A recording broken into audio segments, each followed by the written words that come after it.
Pour la 3e place, après, je sais que je pourrais jouer le podium.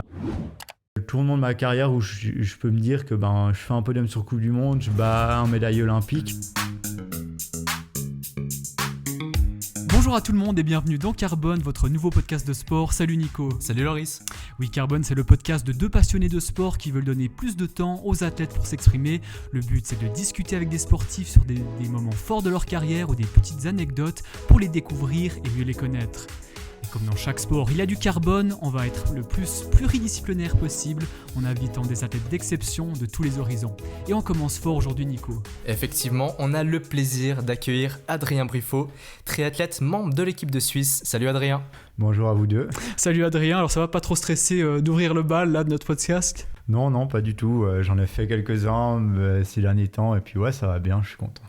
Bon, enfin, on va rappeler ton année là parce qu'elle est plutôt florissante. Plutôt florissante, hein, merci. 3e des championnats d'Europe et des Jeux européens, 6e de la WTS de Yokohama et 10e de la WTS d'Abu Dhabi, sans oublier une 4e place en relais aux Jeux européens. Belle année, hein ? Oui, je crois que c'est la plus belle année que j'ai fait jusqu'à maintenant, surtout avec ces 2 places au niveau des championnats d'Europe et Jeux européens. C'est une première fois une médaille internationale, on va dire, sur un podium d'un championnat international. Et puis ouais, après 6e à Yokohama, j'ai déjà fait des places autour de là, donc oui, c'est aussi bien d'avoir un peu de régularité sur l'année. Bon, il y a quand même une petite ombre au tableau, c'est ta blessure, hein, arrivée en fin d'année. Tu peux nous expliquer ce qui est arrivé ? Alors j'ai décidé d'arrêter fin août au final, alors que j'ai quand même couru, alors que ça faisait je pense un mois que j'avais mal. J'ai dû me faire mal en entraînement environ fin juillet, donc je suis déjà arrivé à Sunderland où je fais 19e blessé, donc c'était peut-être pas la meilleure chose. Et puis au Test Event de Paris j'étais blessé, donc j'avais vraiment mal et j'arrivais plus à courir, donc voilà. Donc c'est bon augure d'arrêter en vue de la saison prochaine qui va être une des saisons les plus importantes, je pense, ma vie avec les Jeux Olympiques de Paris.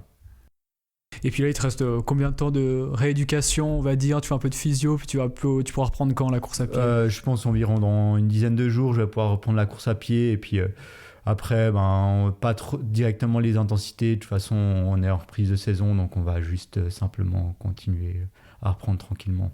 Ok, avant d'entrer dans le vif du sujet, on va commencer avec la question qu'on va poser à tous nos invités. Pour toi, qu'est-ce que ça t'évoque le mot carbone ? Le mot carbone, ça évoque plusieurs choses déjà. Le carbone dans le vélo, le carbone peut-être dans les chaussures de course à pied. Après, on peut aussi évoquer, des fois, ils mettaient du carbone dans les matériaux de natation, comme ça. Après, on peut aussi parler du bilan carbone du sport. On va pas y passer aussi dessus, je sais pas. De plus en plus, j'essaye quand même ces dernières années. Là, cette année, certaines courses j'avais prévues, j'avais essayé déjà de regarder si c'était possible de voyager en train. Et puis, après, oui, quand on fait du sport à haut niveau, on est aussi obligé de voyager assez loin dans le monde. Et puis, c'est un peu comme ça, mais on essaye déjà de faire tous les petits trucs qu'on peut faire facilement. Par exemple, éviter de prendre la voiture pour faire un petit déplacement autour de chez soi. Si on peut prendre le vélo ou si on peut prendre le train, on va prendre le train. C'est bien, bravo, bon message, hein, un triathlète éco-responsable, on peut dire. Bon, avant de parler plus en détail de tes objectifs, les Jeux de Paris, tu l'as dit, c'est pour être la plus grande année de ta vie l'année prochaine. Hein. On va pas les oublier, hein, ces Jeux. On te propose d'être le cobaye de nouveau de notre rubrique des chiffres et des lettres. Est-ce que tu peux nous rappeler un peu le concept de cette chronique, de cette partie, Nicolas ? Oui, bien sûr, le principe, il est très simple. On va te donner des mots, des lettres et des dates qui sont en rapport avec toi, avec ta vie. Et toi, tu vas devoir trouver les dates et les mots qui sont en relation avec toi. Du coup, tu vas devoir t'imaginer ce dont on te parle. Bon, y a un petit exemple quand même, hein. Oui, c'est sympa. Hein. Exactement. L'exemple, c'est si on te dit le 2 août 1994. C'est le jour où je suis né, donc s'il n'y avait pas eu cette date, peut-être je serais pas né. Voilà, t'as tout compris, c'est nickel. Exactement. Alors, la première date, on n'a pas trouvé le jour exact, hein, on va être honnête, mais l'année 2004, qu'est-ce que ça t'évoque pour toi ? Je sais pas vraiment, c'est peut-être pas l'année où j'ai commencé le triathlon, où j'ai fait peut-être mon premier triathlon. Oui, exact, vraiment, c'est l'année. Hein. Puis on a recueilli quelques dates, voilà, par exemple, si on dit le 21 avril 2012.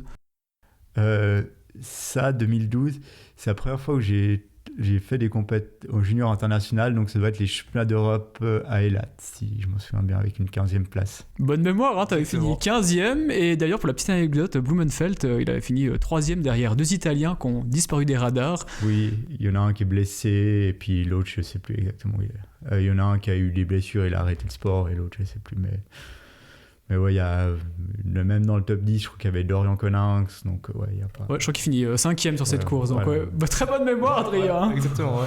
Si on te dit le 2 septembre 2012. 2 septembre 2012, c'est comme l'année, c'est la première fois que je fais un podium sur Coupe d'Europe Junior à Guyas, si je m'en souviens bien. Exactement. Je finis au sprint avec Yele Gins et puis un Israélien. Ouais. Voilà. Bravo. Vraiment bonne mémoire. Hein. On va accélérer un peu. 12 juillet 2014 alors.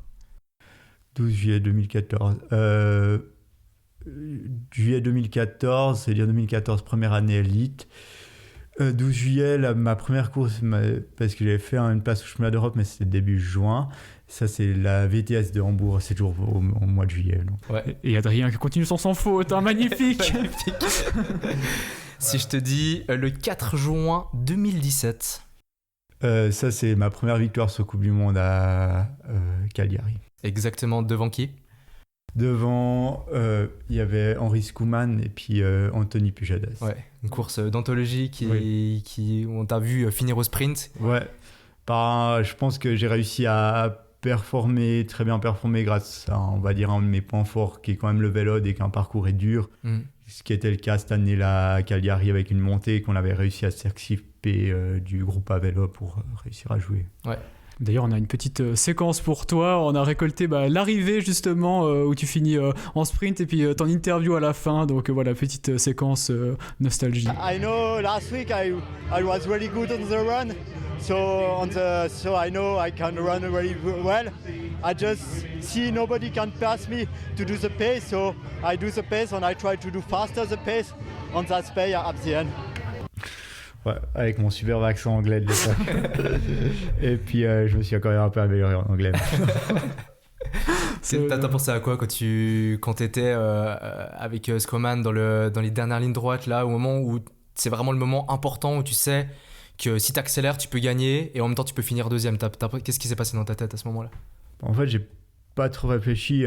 J'avais vu, comme je le dis sur l'interview de fin de course, en fait, que j'avais mené la course à pied, j'étais devant, c'est moi qui menais le tempo et en fait j'étais là, mais en fait c'est moi qui mène. Et puis à un moment, je m'améliore peut-être en sprint final, mais c'est pas mon point fort et je connaissais pas tellement leur point fort. Et puis j'avais essayé d'accélérer et c'était un final où il y avait quand même 2 demi-tours avant la ligne droite, donc si on passait déjà les demi-tours devant, ça permettait déjà de faire de l'écart et qu'on avait déjà sur les 100 derniers mètres déjà un peu d'avance sur les autres, donc c'est un peu comme ça que j'avais réfléchi. Et puis ouais, donc t'as pas réfléchi par rapport aux concurrents, tu t'es pas dit je suis avec un grand nom du triathlon, t'as juste pensé à ta course? Non, maintenant j'ai réfléchi un peu avec les adversaires, je connais un peu plus, mais je connaissais un peu les adversaires, je savais les résultats un peu des adversaires, mais sur le moment là, c'est que tu vis la course et tu te dis pas non, je suis avec quelqu'un d'autre. Et puis j'ai assez abordé la plupart de mes courses quand j'avais un peu moins d'expérience en me disant pourquoi pas, je peux être dans les meilleurs du monde, les autres ils s'entraînent tout autant que moi, pourquoi pas moi. Donc, ouais. On a l'impression que tu as quand même gardé ce côté instinctif aujourd'hui, malgré tout. J'ai gardé ce côté instinctif, j'essaie quand même de plus en plus de, on va dire, gérer la course. Des fois peut-être je suis un peu moins dans l'instinct et peut-être un peu trop dans la gestion. Des fois ça m'arrive, j'ai l'impression que on va pas dire j'ai des regrets parce que je suis super content, mais aux Jeux Européens, aux Championnats d'Europe, j'ai 2-3 peut-être trucs d'un point de vue externe, je regrette un peu en fait d'avoir peut-être pas fait autrement. Mais au final, j'ai quand même fait le podium. Donc voilà, j'étais quand même très heureux à la fin. Mais si j'avais refait la course, j'aurais fait autrement. Okay. Parce qu'on le rappelle, Henri Skouman, 3e aux Jeux Olympiques à Rio. Est-ce qu'on peut dire que cette course, c'est le tournant de ta carrière? C'est un peu le tournant de ma carrière parce que j'avais déjà fait des podiums sur Coupe d'Europe avant ou comme ça. Mais je savais que je pouvais être bon. Mais c'est un peu, on va dire, le tournant de ma carrière où je peux me dire que je fais un podium sur Coupe du Monde, je bats un médaille olympique. qui a gagné l'année d'avant. Peut-être c'était pas l'année où il était le plus en forme, là, en 2017, mais que je me dis, mais en fait, que je peux jouer avec les meilleurs du monde, que je suis vraiment là, et puis je sais pas que je vais jouer dans les 30 meilleurs du monde, mais que je vais pouvoir jouer, et puis la possibilité d'aller aux Jeux Olympiques, vraiment. Bon, on enchaîne avec la dernière date qu'on a sélectionnée, le 21 août 2021. 21 août 2021, c'est après les Jeux, donc c'est-à-dire la finale, la série mondiale à Edmonton, où je mène la course à pied sur presque 7 à 8 km, et puis je me fais battre au sprint par les autres, donc voilà. Mais ouais, je finis 5e, je pense premier top 5 sur la finale, en sprint finale avec quand même le champion olympique, un Léo Bergère qui gagne le titre en 2022. Ouais, c'est pas n'importe qui comme nom, et puis ouais, c'était vraiment de pouvoir mener la course alors que j'avais pas été sélectionné au jeu et que je pouvais mener une course avec les meilleurs du monde, et puis que je montrais que j'étais présent. Ça m'a fait du bien, et ça m'a fait montrer un peu aussi une revanche un peu envers la fédération, que j'ai pas été sélectionné au jeu à Tokyo. Ouais. Non, c'est vrai que c'était une course hyper dense, et puis quand on t'a vu après dans les reflets ou à la télé, c'était exceptionnel quand t'étais avec le champion olympique, avec tous les meilleurs du monde, quoi. On se demandait pourquoi t'étais pas à Tokyo, quoi. C'est quand même incroyable de pouvoir faire une course comme ça. Ouais, après, c'est des sélections où, on va dire, c'était des critères subjectifs, parce que personne n'avait fait le critère 1 du groupe 1, donc c'était les critères du groupe 2, tout était pour le relais. Et puis, on n'avait pas eu beaucoup de relais en 2020 et ni 2021. 2021, en fait, j'ai pu participer au seul relais après leur date de sélection. Donc moi, j'ai essayé de prouver sur les courses individuelles, j'étais le meilleur Suisse, sauf que ça leur a pas servi. Il y avait peut-être un peu de politique, un peu de magouille interne, je ne sais pas. Il y a eu des choses, on n'a pas eu des fins mots de qu'est-ce qui s'est passé, mais voilà. Donc on peut voir qu'il y a 3 qui sont du même entraîneur qui sont sélectionnés. Il y a peut-être eu un petit problème au niveau de ça, mais voilà. Maintenant, c'est passé, et puis on va passer à autre chose. Et puis tu avais dit en 2020, justement après Paris, je ne sais pas ce que je peux faire de plus pour me qualifier. Tu avais dit ça pour Tokyo. Alors là, à Paris, qu'est-ce que tu peux faire pour pousser le curseur plus loin, alors, puis t'assurer cette qualification ? Ce que je disais par là, en fait, c'est que oui, j'aurais pu faire plus, mais j'avais fait mieux de résultats que tous les autres Suisses à ce moment-là. Et puis maintenant, oui... on va dire, ce que j'aurais pu faire de plus, c'était vraiment faire valider les critères 1, mais c'était en 2021, il n'y avait pas beaucoup de courses, il y avait 2 séries mondiales, il y en a une, j'ai pas été parce que c'était que le Covid, et au final, si on allait, je sais pas, c'était un peu bizarre, au final, j'avais pris la décision de ne pas aller. Il y avait des Coupes du Monde, distance olympique, il n'y en avait qu'une, donc en fait, il y avait 3 courses en 2021 pour faire le critère. Sur 2 des courses, je suis pas loin de faire les critères, c'était le top 10, je fais 12e, il fallait faire 2 top 10, je fais une fois 12e sur série mondiale, et après il fallait que je fasse un top, gagner une coupe du monde distance olympique, j'ai fait sur distance sprint, j'ai fini 2e, donc j'étais juste à côté de la place, donc je voyais pas qu'est-ce que je pouvais faire de plus pour prouver que en fait j'avais le potentiel en individuel aussi de faire. Maintenant, voilà, ce que j'ai fait cette année, mon but cette année c'était de valider au plus vite les critères 1. Et puis maintenant, j'ai validé les critères 1 le plus rapidement en saison. Je suis le seul Suisse en ce moment à les avoir validés. Il va rester 3 courses l'année prochaine, série mondiale, pour que d'autres Suisses puissent les valider. Mais c'est pas pour être méchant avec Sylvain ou Simon que j'aime bien, mais je les vois mal faire 2 top 8 l'année prochaine sur série mondiale. Et puis voilà, s'ils font 2 top 8, suivant comment, ils vont rentrer dans le top 30 du classement olympique. On sera 3 dans le top 30 du classement olympique, donc on aura 3 places. Et puis, si eux, ils font 2 top 8 et Max ne fait pas 2 top 8, ils auront la priorité sur Max Schuder. Donc voilà, c'est un peu... Je ne vois pas, à moins qu'on soit vraiment 4 à faire les critères, mais en ce moment, je vois mal qu'on soit 4 à faire les critères du groupe 1. Surtout qu'il ne reste que 3 courses. Donc, voilà. Ouais, exactement. Okay. Et puis tu avais dit justement qu'il y avait eu du favoritisme, tu étais déçu du manque d'organisation de la fédération. Est-ce que tu as de nouveau confiance en cette fédération alors ? Il y a eu des changements, la chef du sport c'est toujours la même, donc voilà, on va pas... elle est comme elle est, je sais pas. Elle est très bien pour les trucs, le coach national il est très distancé, il est peut-être moins... proche, on va dire, de Brett Sutton que comme elle était l'autre coach avant, qui était tout le temps en train de voir comment se passait avec Brett Sutton et tout ça. Est-ce que c'est que s'il voulait avoir une bonne relation avec Nicolas Spirig, c'est qu'il devait être comme ça? Parce que Nicolas Spirig avait beaucoup de poids sur la fédération et sur Suisse Olympique. Si quelque chose n'allait pas, elle disait quelque chose. Si on commence Suisse Triathlon, on se fait taper sur les doigts parce que Nicolas avait dit quelque chose à Suisse Olympique et Suisse Olympique venait. Maintenant qu'il n'y a plus Nicolas, il y a plus de liberté. Et puis maintenant, j'ai vraiment prouvé que j'étais le meilleur triathlète suisse. Donc, il n'y a pas de souci. Et puis maintenant, c'est un peu qu'ils doivent gérer avec moi parce qu'ils savent que j'ai un peu de retombée médiatique. Maintenant que j'ai fait une médaille aux Jeux européens, ça montre qu'à Suisse Olympique, que je suis là et que je suis présent. Donc... En plus, tu passes dans Carbone, donc voilà, retombée médiatique. Ouais, non, c'est ça. Alors, maintenant, retombée médiatique, on a dit. Ouais. On va passer aux mots. Tu veux Oui, commencer? alors, si on te dit armée, alors l'armée, en Suisse, on est obligé. Merci à l'armée de m'avoir permis de faire un sportif d'élite et de pouvoir profiter de cet aspect d'être à l'armée, on soit payé par l'armée pendant mes cours de répétition qui sont mes compétitions et mes camps d'entraînement. Donc, merci à elle. Et puis, je m'abuse, l'armée, ça t'a aussi permis de faire une année vraiment complète à un moment donné de ta vie où tu fait que du tri. On est un peu obligé parce qu'on n'a pas le droit de faire des études à côté quand on fait notre cours de répétition, quand on fait nos jours à l'armée. Donc, on est obligé d'être 100%. Ouais. Donc, voilà, j'étais obligé de prendre une année entre ma maturité et mon début d'études. Ok, si je te dis Vevey. Vevey, c'est la ville où je vis, c'est la ville où je me suis tout le temps entraîné, on va dire. C'est là d'où vient le club où je viens. Je m'entraîne dans la région de la Riviera qui vient de Vevey. On va dire c'est là où il y a eu le Kids Triathlon à Vevey, c'est là où j'ai fait mes premiers, on va dire, triathlons en étant tout jeune. Donc ouais, c'est vraiment, ça représente mon chez moi, on va dire. Et EPFL alors maintenant? L'EPFL, c'est l'école polytechnique de Lausanne, c'est là où je fais mes études, je suis en master. Alors, pourquoi je fais des études à côté?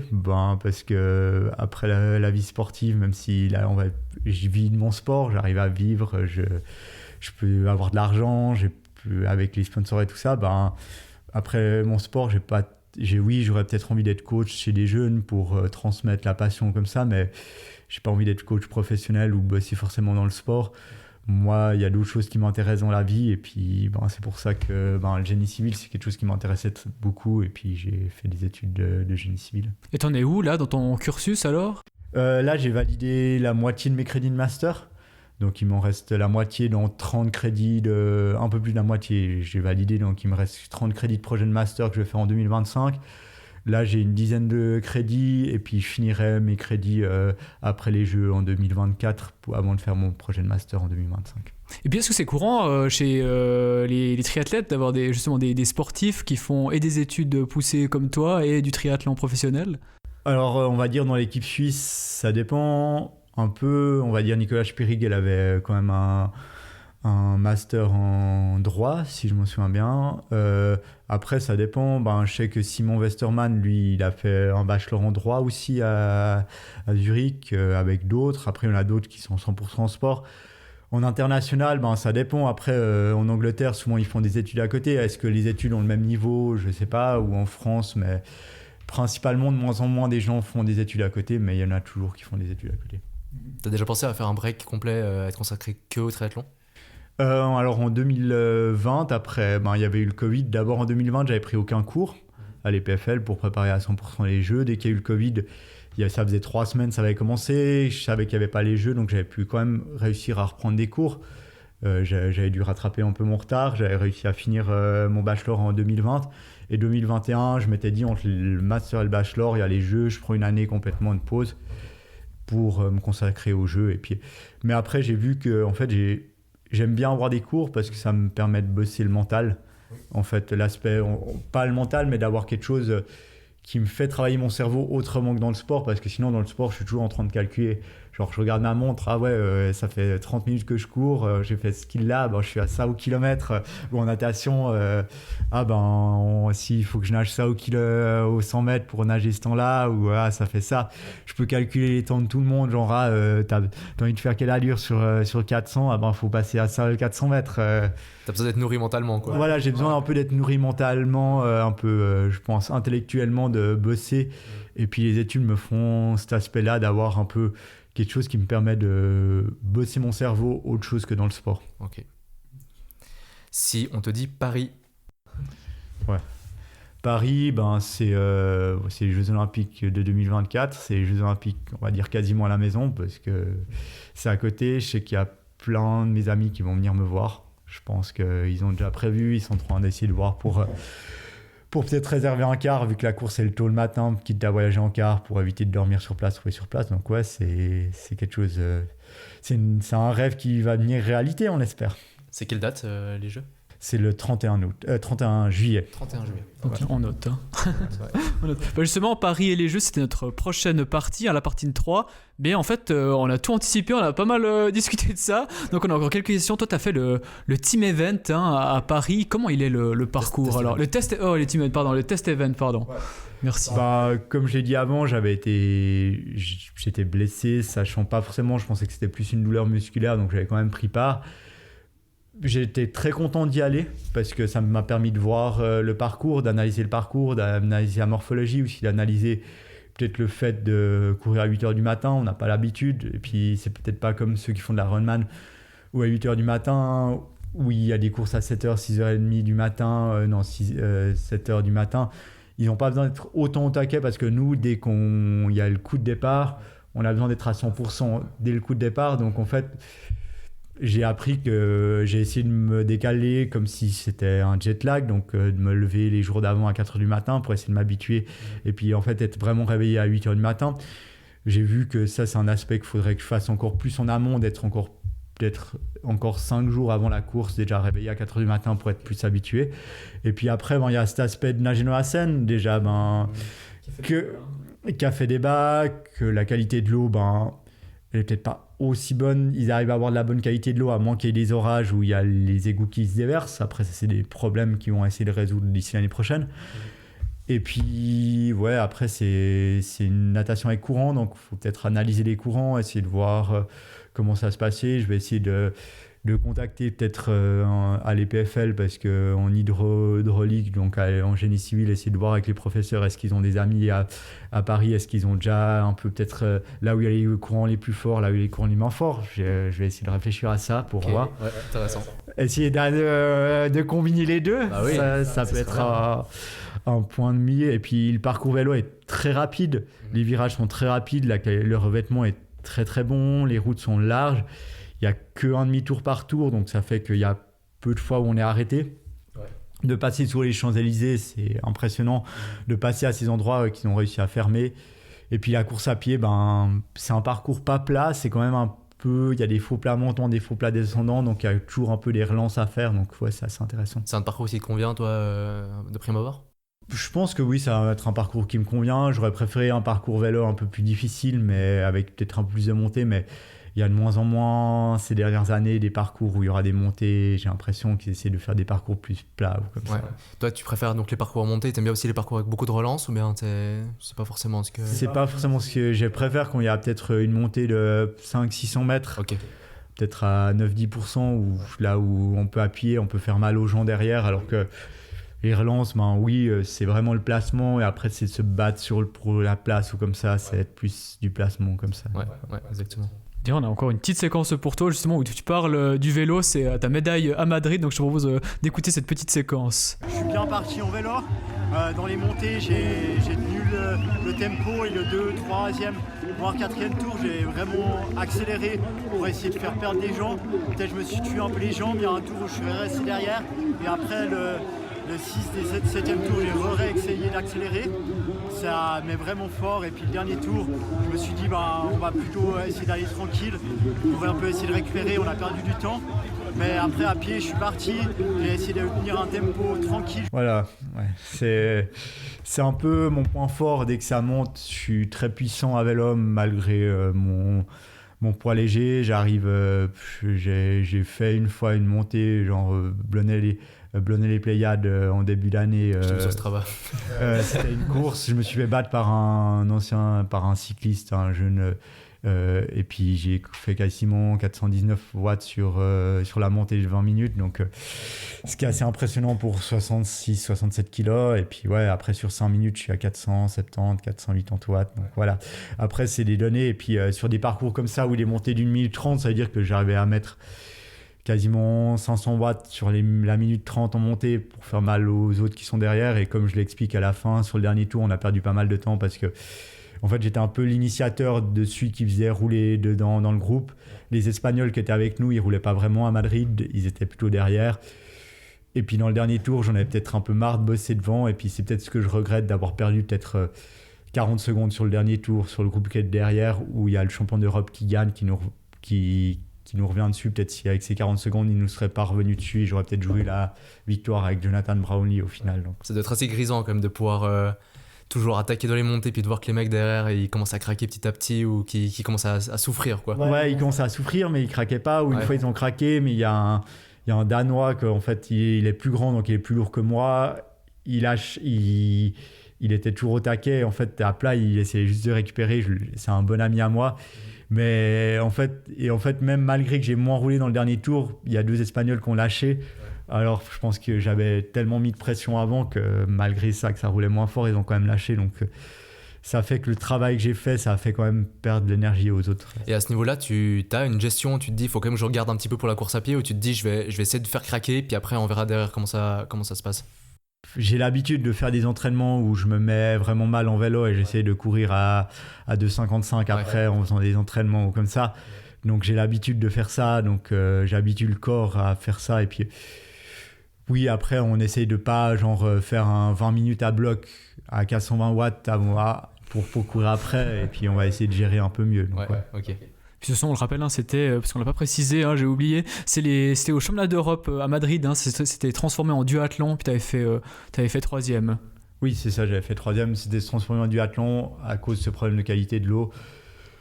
Je sais pas, je pense que même avec un triathlon, ça aurait peut-être changé la dynamique, mais je pense que j'étais vraiment très fort à cette période-là, donc je pense pas que ça aurait changé le résultat ou changé forcément grand-chose au résultat. D'ailleurs, on avait vu à Paris, sauf erreur, qu'ils avaient dû transformer aussi une épreuve en duathlon, non ?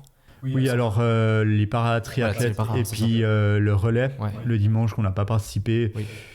Je sais pas, la fédération elle a oublié de nous inscrire, non, un petit souci. Ouais. Okay. Non, je sais pas si la fédération a oublié de nous inscrire, c'est qu'ils voulaient pas qu'on fasse parce que on n'avait pas 4 athlètes assez bons, mais bon voilà. Donc ça a aussi été transformé, donc ça pourrait que ça soit transformé en duathlon. Les jeux. Ouais. Après, je pense qu'ils vont tout faire pour que ce soit un triathlon. Ouais. Puis, il reste du temps avant ces JO, il y a plein de choses qui peuvent encore changer, mais toi, c'est qui pour toi les favoris ? Les favoris de la course individuelle, je pense les 2 gros favoris, s'ils ne sont pas piégés en natation, c'est Hayden Wilde et Alexis. Et puis après, pour la 3e place, je sais que je pourrais jouer le podium. Après, dans une circonstance de course comme ça, je sais que j'ai le niveau pour pas courir, je pense, avec Hayden Wilde et Alexis, mais je pense que j'ai le niveau pour courir avec un Dorian Coninx, un Léo Berger, un Vasco Vilaça, un Matt Hauser. Il y a pas mal de noms qui viennent comme ça. Il y a peut-être même Pierre Lecor là, qui revient en forme. Il y a peut-être les Allemands, Tim Helwig ou comme ça, qui peuvent être très bons. La Cellurs ou comme ça. Mais je pense qu'il y a une grosse densité. Après, tu as un Morgan Pearson aux États-Unis. Mais je pense qu'il y a quand même une dizaine d'athlètes qui peuvent prétendre à la 3e place. Et puis, il y a de ces athlètes comme les Français, les Allemands qui peuvent essayer de tirer l'épingle du jeu en essayant de faire une échappée à vélo et que Hayden Wilde et puis Alexis soient piégés et puis que ça revienne pas de derrière et puis qu'ils puissent jouer la victoire. Donc je pense que les 3 places sont encore très ouvertes, mais je pense qu'il y a une 10-12 athlètes qui peuvent prétendre à ces 3 places. Après, c'est des scénarios qu'on voit de moins en moins en triathlon maintenant. C'est un peu ce que je peux reprocher, on va dire, au parcours actuel, parce qu'on voit de moins en moins des athlètes qui partent à vélo et puis qui arrivent à avoir un gap d'1 minute, 1 minute 30 et puis à terminer après en course. Souvent, ça revient en fait.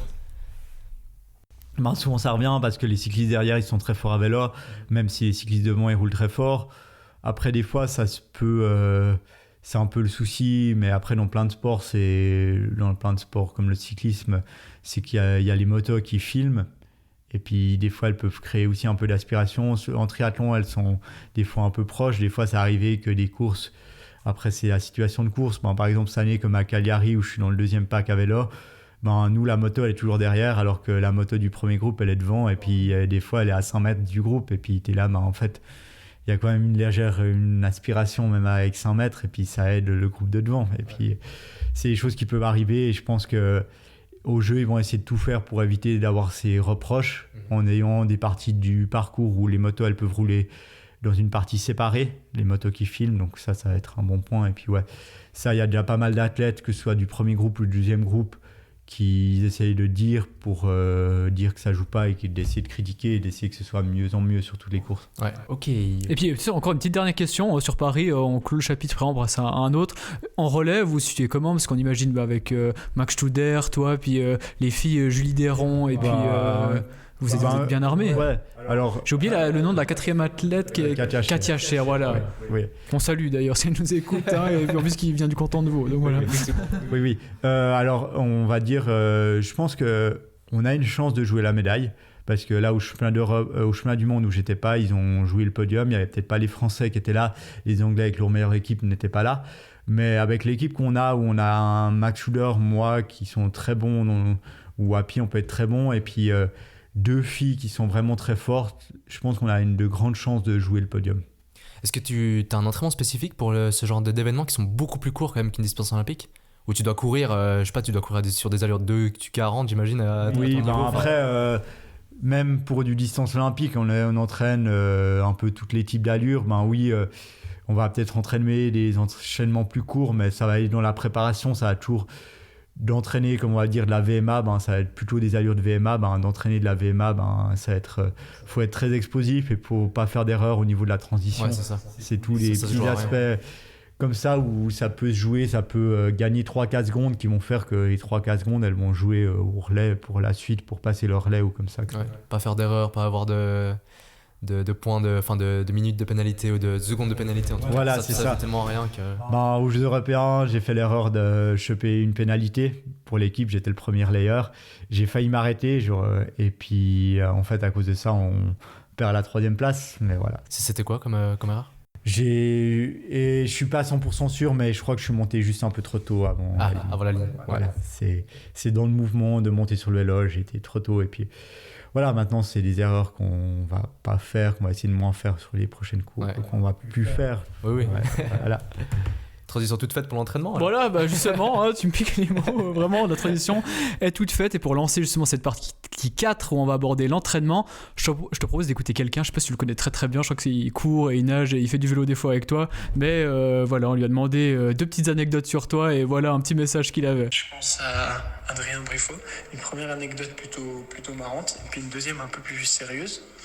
Alors la première anecdote, c'est que Adrien Briffaut a une médaille suisse de triathlon qui est suspendue dans sa voiture. Plus précisément au rétro intérieur, ça fait rare, ou à un siège. Donc c'est assez cocasse et ça me fait beaucoup rire. Et puis la deuxième anecdote un peu plus sérieuse, c'était un vendredi.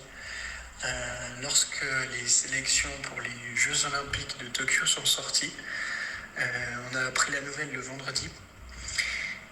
Et voilà, c'était bien évidemment une sélection très très discutable, mais voilà, c'est pas le sujet. Mais tout ça pour dire qu'il a appris la nouvelle le vendredi. Donc c'est l'objectif d'une vie. Et puis voilà, une non-sélection qu'il apprend le vendredi et le lundi. 3 jours plus tard, il était à l'entraînement avec nous. Il était à l'entraînement de natation, je me souviens très bien. Il a nagé, il a fait tout l'entraînement, presque comme si rien ne s'était passé, mais il était là, il a tout fait l'entraînement. Les jours qui suivent, pareil. Et 1 mois plus tard, je pense à peu près, lors de la finale du circuit mondial de triathlon, il fait son meilleur résultat à l'heure actuelle. Donc c'est juste incroyable, et ça montre le professionnalisme d'Adrien Briffaut, et c'est super inspirant. comme attitude. Ouais, c'est assez cool de l'écouter. Moi, c'est un très bon pote. Je sais qu'il, même si en plus, c'est un très bon athlète. Je pense que c'est un des athlètes à en devenir en Suisse qui commence vraiment à faire très bons résultats. J'adore m'entraîner avec lui. J'aime bien aussi un peu le pousser, des fois un peu le sortir parce que des fois il est un peu à se retenir un peu dans les entraînements, mais j'aime bien le pousser. C'est un très bon pote. Je sais que pour moi, je suis un peu son idole. Il a toujours dit parce que ouais, à chaque fois qu'il est là, c'est super cool de s'entraîner avec moi, alors que il commence vraiment à des fois même me battre en course. Ben voilà, oui, on va parler de ce médaille des championnats suisses. C'est que je sais pas, j'étais rentré de la course et puis je l'avais laissé dans la voiture. Et puis c'est championnat suisse de duathlon en 2020. Maxime m'avait battu, mais je sais pas, au lieu que la stocker dans ma chambre, je me suis dit pourquoi pas la garder dans la voiture. Ça fait d'avoir un autre endroit, on a quelques-unes dans la chambre, mais de toute façon on peut pas toutes les afficher. On va dire même mes médailles genre que j'ai gagnées sur Coupe d'Europe ou comme ça, je vais pas, ou Coupe du Monde, ou des trucs comme ça, j'en ai gardé une ou comme ça parce que je vais pas en afficher 50, mais peut-être des qui me marquent et les autres je les ai gardés à d'autres endroits, mais c'est des trucs comme ça, oui. Et puis là, ouais, cette anecdote des Jeux Olympiques, j'avais la non-sélection. Je le savais déjà un peu avant le vendredi parce que, je sais pas, j'avais eu des rumeurs que je savais déjà un peu que ça allait être mal pour moi avant la sélection officielle le vendredi. De toute façon, on avait prévu de partir en week-end pour l'anniversaire de mon grand-père à Zermatt, donc j'étais monté à Zermatt, j'avais appris la sélection avant de monter. J'avais décompensé un peu le week-end, j'avais fait d'autres choses, puis j'avais la motive encore un peu de m'entraîner, et puis j'avais un peu cet espoir en fait d'arriver en lundi, et puis j'avais quand même fait une procédure juridique pour dire qu'il y avait eu des soucis ou comme ça, même si j'avais peu de chances qu'elle aboutisse, mais j'avais quand même une idée au fond de ma tête en me disant je vais m'entraîner encore jusqu'à ce que la procédure ils disent ouais non, de toute façon ça sert à rien, histoire j'ai quand même après pris une semaine ou comme ça où ouais, l'entraînement c'était un peu plus pour le plaisir, en fait j'aime m'entraîner même si c'est un objectif d'une vie, les Jeux Olympiques. J'aime le sport que je fais, j'aime m'entraîner, et puis c'est un moment où j'allais bien à l'entraînement, je faisais des bons résultats. Ce que je veux dire, j'avais envie de faire des courses et je savais qu'il y avait encore ces courses en fin de saison où en fait j'étais là, voilà, je vais essayer de performer le mieux sur les courses de fin de saison et puis de montrer à la fédération qu'en fait ils avaient fait peut-être une erreur, même si pour eux, voilà, si c'est pas une erreur parce qu'ils ont eu leur top 8 au relais, c'est ce qu'ils cherchaient à aller, mais ouais, c'était un peu... Moi, ce qui me posait problème, c'est que tous les athlètes qu'on voulait aller au jeu, chez les gars, dans les 5, on avait les 5 le potentiel de permettre à l'équipe de faire le top 8 au relais, et pas qu'ils aient pris plus des athlètes pour la course individuelle. C'était un peu le seul truc que je regrette de la fédération, d'avoir pas regardé ça, et puis ouais. Je me rappelle, c'est un message de Maxime Fleury qui nous a très gentiment fait ce vocal hier alors qu'il était en voyage. Donc merci Maxime, merci beaucoup. Oui, pour aller en Coupe du Monde à Tanger. Voilà, donc il a pris le temps pour ça, donc merci. Et justement, Maxime, il fait partie de ta structure, Team Athlète. Il est plus dans la structure du Team Athlète, mais il s'entraîne tout le temps avec moi. C'est son père qui l'entraîne, et puis il met en fait tous les entraînements, comme il est au Trivera. En fait, on coordonne les entraînements ensemble, et puis tous les entraînements de natation on fait ensemble. On essaie quand même d'aller rouler ensemble assez souvent. Après, peut-être qu'il fait d'autres séries, mais les séries à pied, il fait quasiment tout le temps avec nous. Donc, voilà, on va dire 90% des entraînements un peu durs, on fait ensemble. Donc, ouais, on essaye de coordonner pour avoir un peu une émulation de groupe. Et puis, après, on va bosser un peu plus spécifiquement pour chacun des préparations, des courses ou des objectifs qu'on a dans la saison. Et t'as déjà pensé à t'entraîner en dehors de la Suisse? Parce qu'on a vu par exemple Sylvain Friedlands aller s'entraîner en France ou aller dans d'autres structures. On a Max qui est à Saint-Moritz. Est-ce que t'as déjà pensé à partir de ta ville, enfin de Vevey? Pour l'instant, en fait, ça allait bien avec mes entraînements. J'y réfléchi. J'avais été quand ils étaient peut-être plus au gymnase, mais tous les potes avec qui je m'entraîne, et puis que moi j'étais déjà aux études et tout ça. J'avais été en France, là, à Grenoble, parce que c'est des potes, et j'avais été m'entraîner avec le groupe, qui allait des fois des semaines comme ça, mais jamais spécifiquement de changer d'entraîneur comme ça. C'était 2018, j'avais réfléchi peut-être à changer d'entraîneur, j'avais regardé un peu les possibilités, mais après, en fait, j'étais là, mais en fait, on a une très bonne structure dans la région. Et puis, en fait, si on montre une structure, on montre une émulation, on peut montrer que les athlètes, on n'a pas forcément besoin de partir à l'étranger. On peut rester en Suisse pour très bien s'entraîner. Et puis, je pense qu'avec notre équipe qu'on est en train de monter dans la région, où il y a moi un peu en fer de lance, mais après, tu as Maxime Fleury qui est derrière. Il y a Katia Cher, bon, même si elle a été à Sourzé, mais elle va sûrement revenir s'entraîner avec nous ici.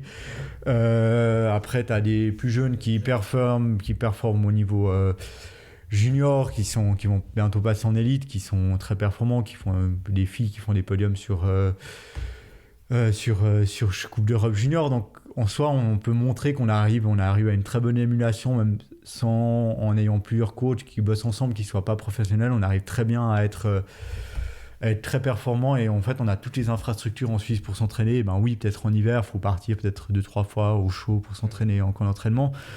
Mais sinon, ouais, je trouve que toutes les structures, elles sont bien. Et puis après, c'est aussi, je pense, de trouver le coach qui convient et avec qui on arrive bien à discuter, à avoir une bonne relation et tout ça. Est-ce que c'est aussi le fait de pouvoir rester chez toi dans ta ville avec ta famille, ta copine, ça joue aussi dans le... Ça joue, oui. Ouais. Oui, ça joue dans la balance. Je pense que de se dire, pourquoi pas, après, à un certain moment, je pense qu'en 2017-2018, j'aurais été prêt à partir parce que j'avais peut-être pas de copine ou comme ça. Et après, j'ai commencé à avoir... ça fait 5 ans que je suis avec elle. Et puis, ça a bien, on s'entend bien ensemble. Et puis, je pense que ça pèse dans la balance de se dire, en fait, d'être là et puis se dire, c'est plus simple de partir en camp. Et en fait, on arrive très bien à s'entraîner dans la région. Et puis je sais pas, ça pèse dans la balance, c'est quelque chose qui fait, et puis ça apporte, et aussi d'avoir peut-être l'aspect de la copine, ça remonte le moral.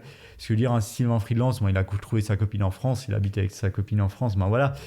Après, moi, je me vois pas en fait demander à ma copine de dire comme certains triathlètes que leur copine les accompagne partout. Moi, je suis plus là, mais en fait, elle a autant le droit de faire ce qui lui plaît que moi, ce que j'ai le droit de faire, ce que je me plais. Et puis moi, je suis même prêt, peut-être après les Jeux, à voir exactement comment ça se passe. Si elle trouve peut-être du boulot ailleurs, je suis même prêt, moi, à me déplacer et à me dire, c'est moi qui vais peut-être trouver un autre environnement pour m'entraîner et puis changer pour elle faire un boulot qui lui plaît à 100% et tout ça. Tu parlais de plusieurs entraîneurs qui collaborent, donc tu as un entraîneur par discipline ou bien ça? Alors, j'ai mon entraîneur principal, Alain Schmutz, qui gère toute la planification générale de l'entraînement, donc qui met les plans. Et après, c'est lui qui fait principalement les plans vélo, course à pied. Et puis après, je bosse avec le père à Maxime en natation, et puis Laurent Vouillot, et puis Jean-Luc Villand. En fait, ils se coordonnent parce que en fait, ils sont 3 à bosser à 100%. Donc, c'est vraiment à côté. Et puis, Alain Schmutz, il bosse aussi à 100% en tant que physio, avec son cabinet. Après, après... je sais que je pourrais avoir des entraîneurs professionnels. Après, eux, ils aiment leur boulot à côté. Ils ne vont pas arrêter. Laurent Vouillot, il a déjà été entraîneur professionnel à 100% en natation en 2000, pour les Jeux de 96, 2000 et puis 2004 encore, il a amené Magali aux Jeux. Donc, et puis en 2000 et 96, il avait amené des nageurs aux Jeux. Donc, voilà, après il a fait entraîneur professionnel, il s'est reconverti et puis là il adore m'entraîner et puis avec cet objectif comme ça. Et puis moi je trouve bien, on a une bonne structure, on a une bonne cohésion et puis on s'entend bien et puis on commence à avoir un bon groupe dans la région, je trouve cool. Et puis on est des potes, en fait on est surtout des potes à s'entraîner ensemble et je trouve que ça fait une bonne émulation et on se marre bien à l'entraînement, donc c'est cool et on arrive à bien se pousser. Ouais. Et qu'on s'imagine, c'est combien d'heures dans les bassins, c'est combien d'heures à rouler et à courir? Alors ça varie, mais on va dire c'est entre 5 et 6 entraînements en natation, ce qui fait, on va dire 8-9 heures dans l'eau, on va dire à pied c'est 7 heures d'entraînement, et en vélo ça peut varier un peu la période, mais ça peut monter à 10 heures, comme ça peut être moins, mais on va dire sur un total de semaine entre 25 et 30 heures, avec peut-être un peu de préparation physique à côté, et puis voilà, après il faut rajouter peut-être encore un peu la récupération avec les massages, ou un peu de stretching ou comme ça, mais c'est par là autour. Bon, là on a pas mal papoté, je vous propose de passer à une petite séquence un peu plus qualifier de fun, hein, on espère en tout cas. C'est un jeu qu'on joue souvent avec Nico, quand par exemple on fait des trails comme ça, on joue souvent au jeu Tu préfères, mais là on va te faire un Tu préfères un peu spécial. Alors le principe c'est simple, hein, on va te poser des questions avec 2 choix, tu vas répondre le plus honnêtement possible, hein, on t'a pas donné les questions avant, et avec Nico en fait on a anticipé tes réponses, et celui qui a le plus de réponses en fonction de tes réponses, justement il va gagner 1 point. Et au fur de la saison avec des invités, en fait on va calculer ces points, et celui qui en a le moins de points, le perdant, il devra faire un défi sportif imaginé par Nico. Alors Nico, est-ce que tu peux nous expliquer ce défi alors ? Exactement, j'ai réfléchi à un défi un peu spécial pour le perdant de ces petits préfères. Je me suis dit qu'on pourrait faire, vu que tu es notre premier invité, tu es un triathlète, on va faire un triathlon mais un petit peu spécial. Le principe c'est de partir depuis la place du marché à Montreux, de nager jusqu'à Villeneuve, donc là il y a environ 3,5 km de natation. On sort à Villeneuve, on prend les vélos et on roule jusqu'à Vernaya. Là il y a environ 35 km, plutôt plat. Je pense que c'est un peu tes routes d'entraînement, tu dois connaître plus ou moins le long du Rhône. Et après, depuis Vernaya, le principe c'est de monter jusqu'à la Haute-Cime. Donc là, il y a 20 km avec 2800 mètres de dénivelé, plus ou moins. Ouais.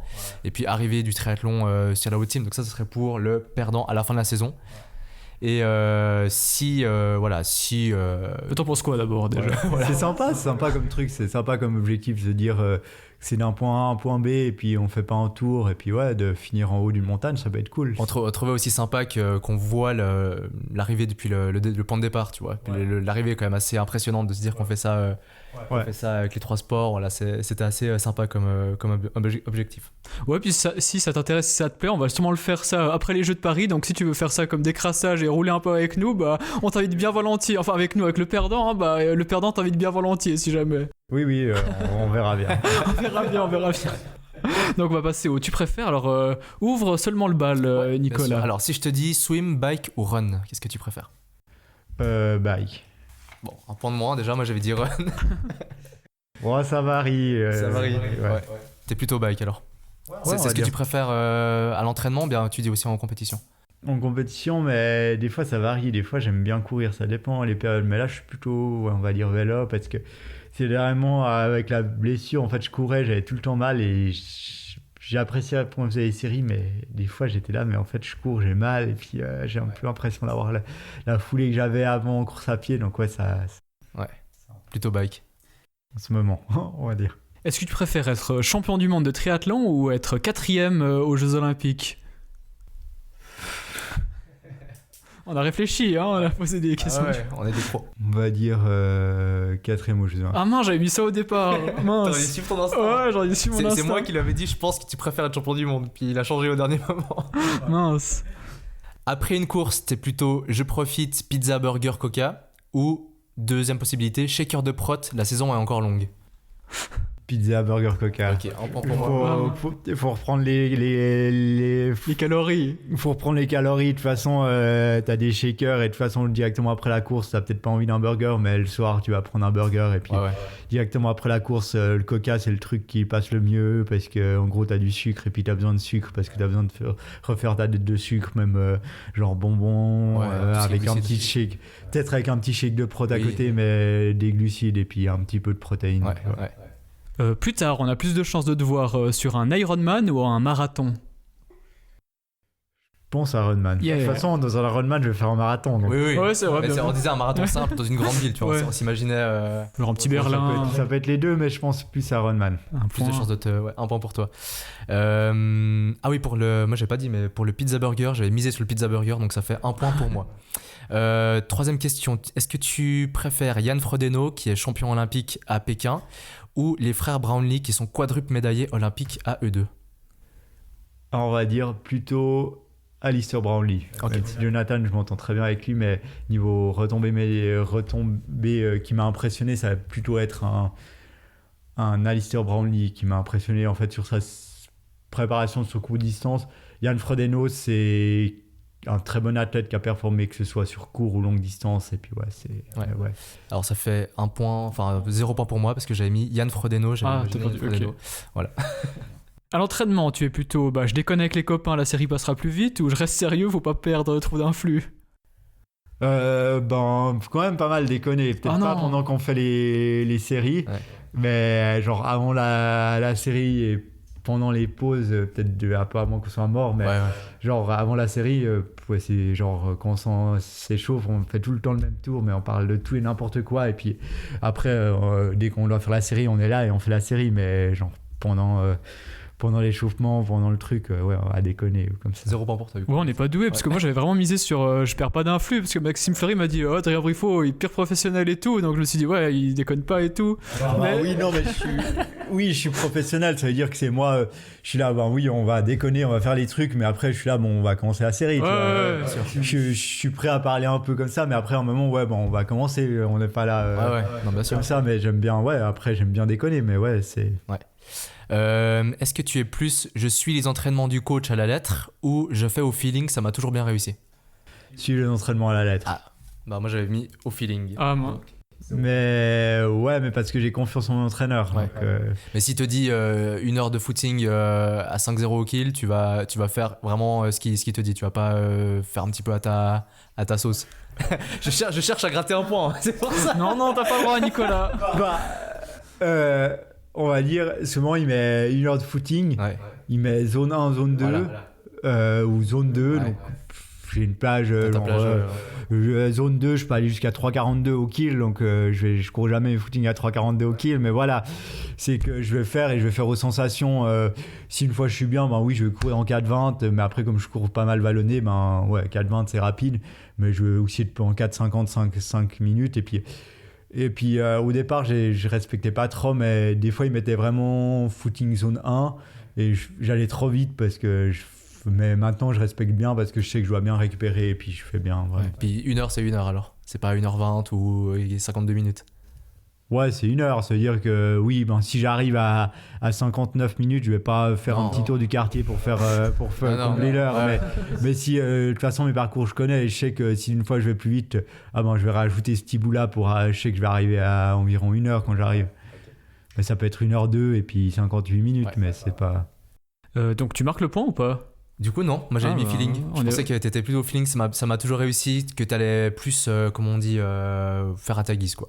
Bon, on n'est pas très doué. Après, je vais peut-être discuter pas mal de mon feeling avec mon entraîneur sur les séries pour peut-être qu'on adapte en fonction de comme ça, mais c'est au début de la semaine ou comme ça, quand même, je vais redonner des ressentis de mon feeling, mais Oui. c'est plus en discussion avec l'entraîneur, c'est pas directement je vais dire non, que je vais faire autrement. Ouais. Dernière question de tu préfères au niveau sportif, après on passera au tu préfères un peu plus sur ta vie. À côté du sport, on s'entend. T'es plus renforcement ou étirement toi? Étirement. Ah mince, j'ai mis mais on n'est pas doué décidément. Non, mais même pour moi, c'est dur. Ouais. Ah mais c'est pour ça qu'on aime bien ce jeu, tu vois. Mince, on Ouais. est pas- on est- Donc c'est parce que tu préfères étirement, c'est parce que tu fais plus d'étirements. Ah oui, Je nuance. préfère les étirements. Ah mince, Tu bon, préfères c'est les perdu, étirements. perdu. Ah, d'accord moi. Ok. Allez, sur la vie un peu Donc plus là, perso. si on fait juste, on est à 4 questions, moi j'ai 1 point. J'ai un point aussi. Donc on est à égalité pour l'instant. Maintenant on passe au tu préfères plus sur la vie perso. Est-ce que t'es plus thé ou café? Thé. Bon. T'as mis Moi, j'avais café mis café. Il est dans ma team, moi je suis plus thé aussi. Vacances en montagne ou à la mer? Montagne. Oh mais mince. Nous on est plus montagne pourtant. Est-ce que tu es plus complément alimentaire ou rien, tous les bons nutriments se trouvent dans ma nourriture? On va dire, avant je mangeais pas beaucoup de compléments alimentaires, moi j'essaie plutôt de manger équilibré, et puis si vraiment j'ai besoin de compléter, je vais compléter, donc on va dire nourriture équilibrée. Ouais. Donc tout se trouve dans ta Ouais, nourriture. ouais. Ok, moi ça me fait 1 point. Ça score, déjà. là. Ça score pour moi. Ça score là, Donc toi, on tu est dans le tu money prends pas du tout time. de compléments, enfin t'avais dit que justement protéines ou ce chose, mais Oui, je prends des protéines, après je sais que j'ai des carences de fer, donc je dois en prendre, je prends du fer. Et puis là j'ai commencé à prendre du magnésium parce que paraît-il c'est assez bien de l'en prendre. Mais, bon, avant d'aller se coucher, c'est vrai. Voilà, c'est ça, je sais. Petite astuce. Le fer c'est le matin Ouais, et le exactement. magnésium c'est le soir. On Pas, note. pas de thé ou café après, ça j'ai Oui, j'ai dû aussi je apprendre sais le pour la faire. simulation. Ouais. Ouais. Bon, on note alors. Hein. Plutôt team salé ou team sucré? Salé. Oh mais J'aime bien les deux, mais je suis plutôt, on va dire, j'aime bien le fromage, j'aime bien genre des trucs comme mais ça. une crêpe. Si c'est par exemple une crêpe fromage jambon ou crêpe Tout le monde n'est pas Nutella. comme toi, Loris. Oui, bon bah j'ai. Bon bah c'est salé, voilà. Oui, mais si tu parles d'une crêpe, oui, mais par exemple, le matin, je vais préférer. Oui, j'aime bien prendre des desserts, mais je préfère le repas principal. Le dessert, c'est un peu. Donc en termes de nutrition, t'es pas suivi, alors tu fais comme... Oui, j'ai quelqu'un que je vois, mais très peu souvent. Ok. Mais Qui t'a donné les bases, mais Voilà. t'es pas suivi, tu dois pas Non. peser ton riz ou Non, ce genre non. de choses.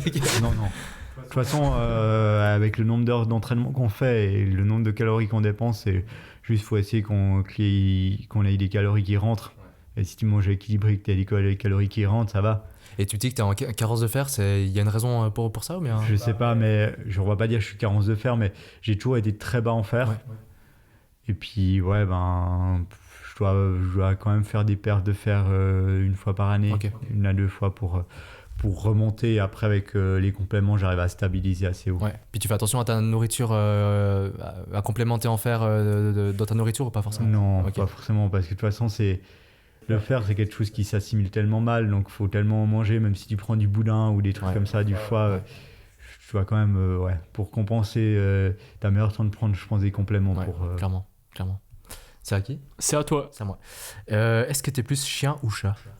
Chat. Ouais, un point pour moi. Ah ouais, ça, tu Un point pour moi. prends de l'avance là parce Je que prends de l'avance, ça fait alors- 3, hein, ça fait 3 parce que moi je manquais que 1 Et point. Tu peux revenir ou pas? Moi je peux revenir, Tu peux ouais. revenir, ok. Mais je dois faire le sans faute là. Et puis moi je dois faire une faute. Ouais, on y croit, Adrien. Hein. Ouais.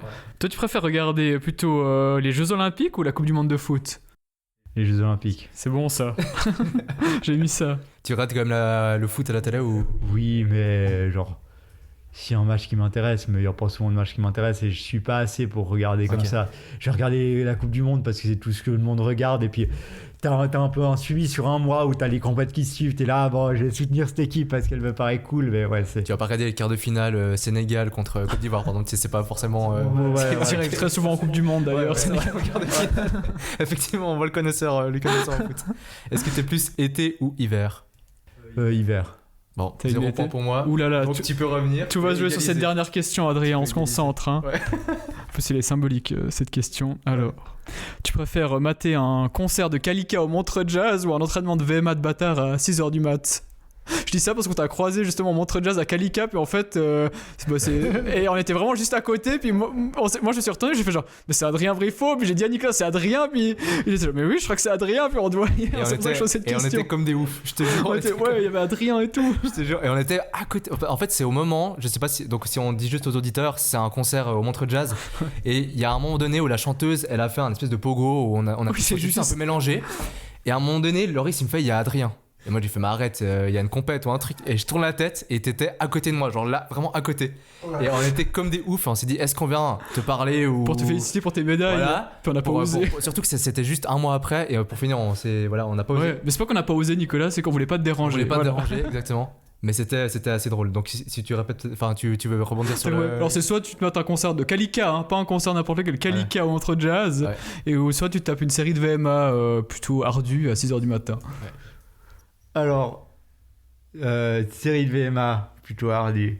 Donc, Parce que le concert, on va dire, j'ai été parce que... Ta copine t'a forcé.